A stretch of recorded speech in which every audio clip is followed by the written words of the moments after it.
Hi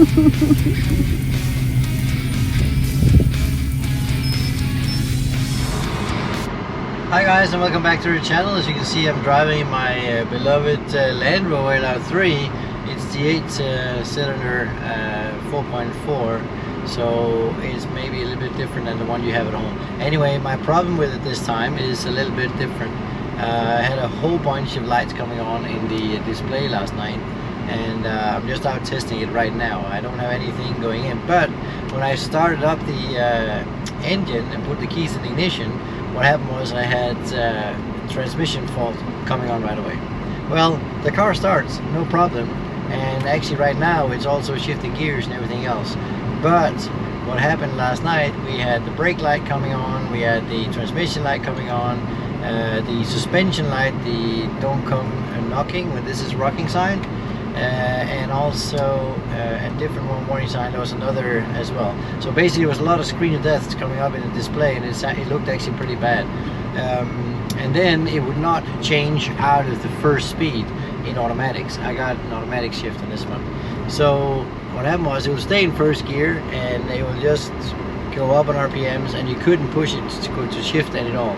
You could move to manual and then you could switch it, or you could shift gears up to 2, 3, 4, all the way up to 6, and everything would work normally. However, the minute that you put it back over and you held up at a light or came to a full stop and you got to go ahead and start up again, if you were in automatics, it would just stay in first gear and then it wouldn't go ahead and shift gears. So that's not really healthy for the engine as well. Now, what is this and what causes it? Well, it turns out to be one of the switch for the stoplight, which is sitting right down here. So I'm on my way down to the local auto parts store to pick one up. They're only about $35. You can probably find them cheaper on Amazon or somewhere else. I'll see if I put in a link for both of them, so you can go ahead and have a fun with that part. But if it's only $35, I think it's a good idea to buy one in advance. Just leave it in your glove compartment, and then at least you can go ahead and fix your car as you go along. Now I'm going to take you through this video where you can see how to change it, how to get everything sorted out, and also how to test drive it afterwards. And then if I can get this thing provoked to show me the mistakes again, then I'm of course going to put that on the video as well, so you have something to compare it with. I hope you enjoy it, and while we're doing this, please like, subscribe, and also share the video if you know anybody else with the same problems, or maybe come up with the problems, and I'll be happy to go ahead and show you how to get through this. So once again, welcome for another video. Came out of the local auto store right now, and just bought this switch, the brake light switch, which it's supposed to be. Looks like this. Here's the part number, and there you go. So it's apparently it's a brake light switch, but it has quite a few connections on there, and that's why it's actually involving the transmission. As you look here, you see there's like 5 connections in there, and it seems like the Land Rover is built up around this switch. So if you're out driving and you get the whole fireworks in your display, this could be your problem. It definitely comes up with a no shift method on the transmission, and also it will come up with all kinds of other stuff, like the suspension won't work, you've got air suspension on there, and a few other things, brakes and so forth as well. So it's actually, I'd say for $37 it might be worth it for you to go ahead and invest in this. At least have it laying around, because it's just a matter of time before you need it. As you can see, this is being used probably a lot every day, and if it gets a little bit of condensation or water inside of it as well, it doesn't help the switch to work probably after that. So let's go ahead and get this thing mounted and see what happens. So in order to come to the position or location of this switch, you have to go ahead and use a Phillips screwdriver, take the lower part out, and then the switch is actually on the brake pedal just up here as well. And it's going to be minimum amount of tool usage to get this thing out. So let's try it out. I'm going to go ahead and lower you in so you can see where this switch actually is. Let's see here. This is the switch. I'm actually touching it right now. I don't know if you can see it. Here you go. There it is. That's the switch that we're going to change. So now it's just a matter of getting this one out and put the new one in, and we should be ready to go. Here are two switches, and this is the new one, that's the old one. Now when you take this out, it's located like this up there. You simply just twist it and pull it out. There's a locking mechanism which is located right here. You can probably see that little black fella that's sitting right there. That can be switched off to the left and right. So whenever you put it into the socket and you swap it on, then this is going to make the lock. So it's like a light bulb that you put in. That's basically what it is, and then it fits straight in. So you grab these two, twist it, and it comes right out. So from here on, it's just to put the whole thing back in again, and we're going to assemble it and go out and drive it and see if it works. It's a simple little fix, but I think you really want to do this, because when you get these lights in, I'm quite sure that your loved ones, they're going to pull over to the side, and they're not going to go anywhere. You can still drive it manually, as I said, but you cannot drive it in the automatic because it won't shift out of first gear. Now, let me see here.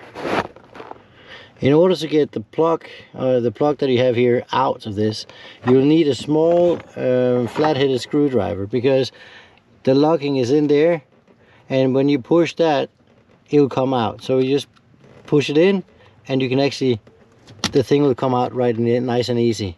So the locking mechanism is actually this one right there, and when you put it in, it has to be touched right there, and then it will come right off. Then you just take the new one, put it back in, and it's gonna go click, and then you're sitting there.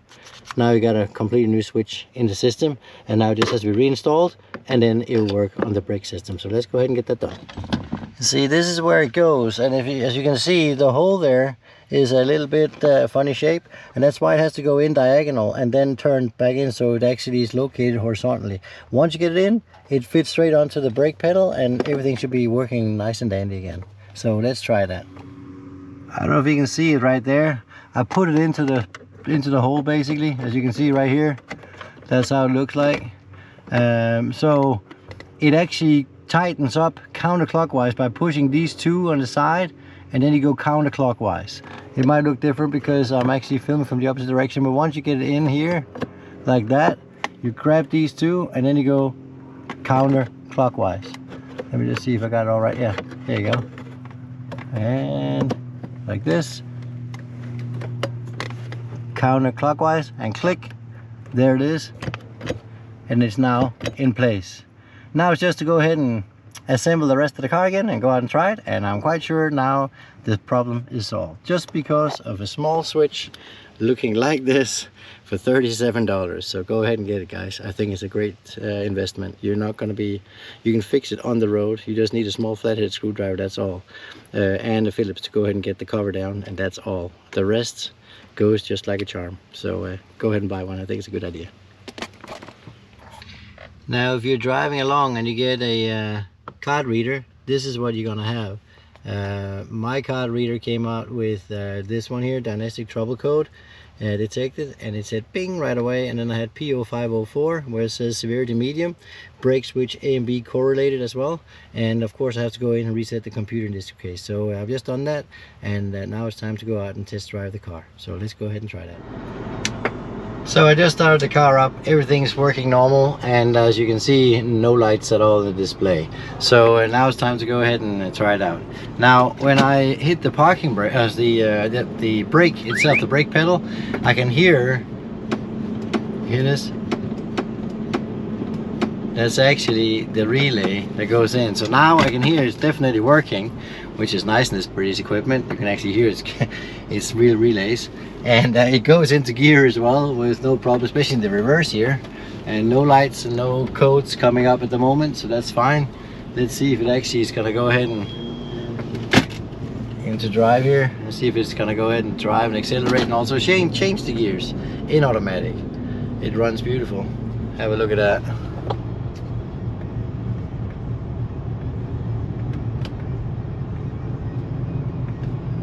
See if it'll accelerate as well. Try one more.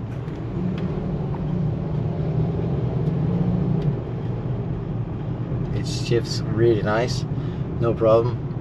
So I guess that concludes the video. The brake switch, or brake lamp switch, that's located right up on top of your brake pedal, has access to a lot of stuff in this car. Seems like it's the car which is built around this little switch.